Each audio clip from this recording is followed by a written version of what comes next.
Life with K story time today. Assalamu alaikum.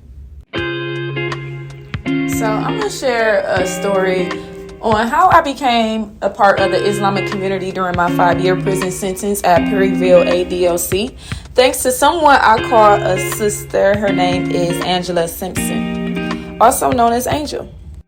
I remember when I first met Angel.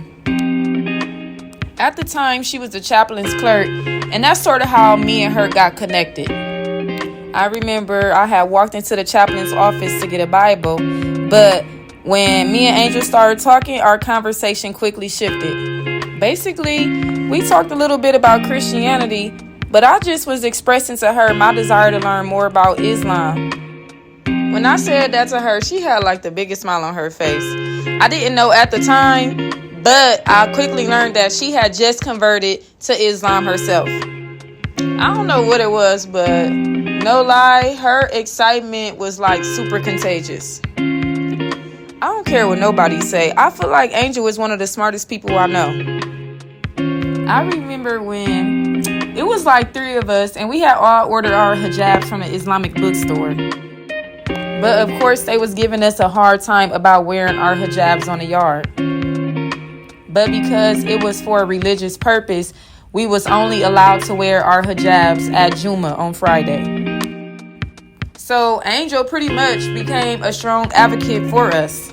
I still can't tell you how she did it, but pretty much she got us being able to wear our hijabs put in the DOC hand rule book.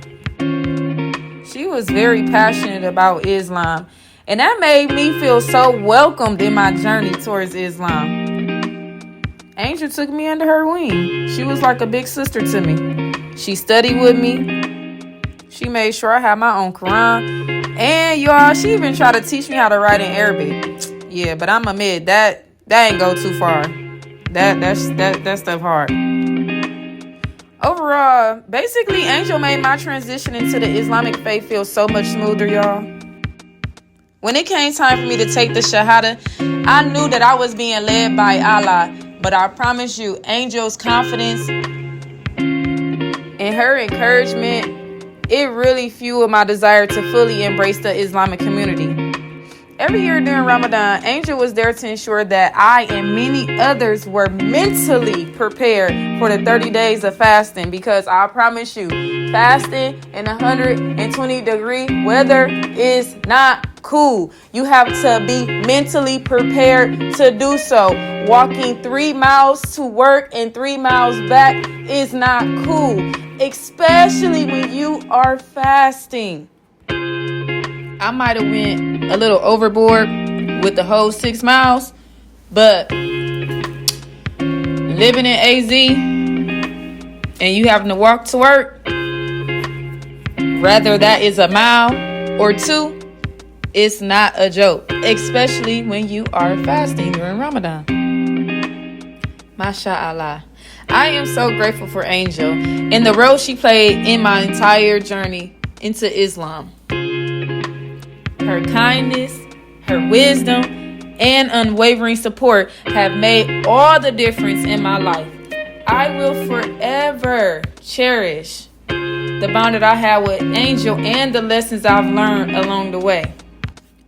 Although I may not be fully committed as I once was, my belief in Allah and the teachings of Islam remain strong. I continue to value the knowledge and the guidance that Islam provides in my life. This year, as we enter into the 8th day of Ramadan, I find myself reflecting on my journey during this special month. So far, I can say it's been extremely calming and peaceful. Thinking back from when I started in 2019, I know I am so much more disciplined during this Ramadan than I was my first one. I remember my first one vividly too. It was so hard. I struggled so much with the thirst and hunger that I wanted to sleep the days away. I literally didn't want to talk to nobody. I pretty much became a mute. I couldn't really work out no more. And working out is everything to me. So imagine me trying to fast and work out. I remember one time I tried to get up at like 5 in the morning and work out and almost passed out from exhaustion.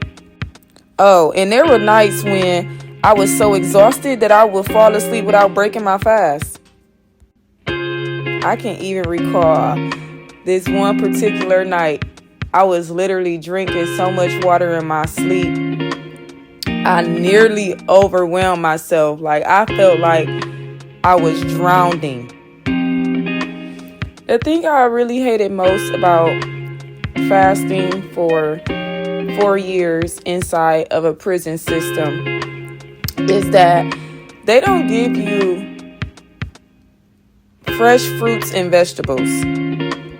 Well, at least where I was housed at, they didn't. And yes, I was on a kosher diet, but it really wasn't fresh. And I know this because I actually worked in the kitchen at one point. The last Ramadan I did in 2020, I was on a new unit. So yes, I had to do my Ramadan alone. I didn't have Angel. I didn't have my other sisters. So it was very hard.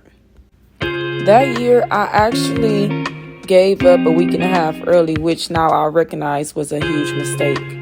Now that I am home and free, I am committed to staying focused and nurturing my relationship with Allah. I am sure that it's minty and plenty of people listening and judging, but it is what it is. Listen, follow your heart when it comes to your spiritual journey. Whether that's Islam, Christianity, Jehovah's Witness, or whatever belief that resonates with your heart and your soul. I do think it's essential to create a relationship with God or Allah or whatever your higher power may be. Stay committed to your faith and focus on what guides you through life. You really just got to trust your path and let your beliefs help you navigate your journey with purpose and clarity.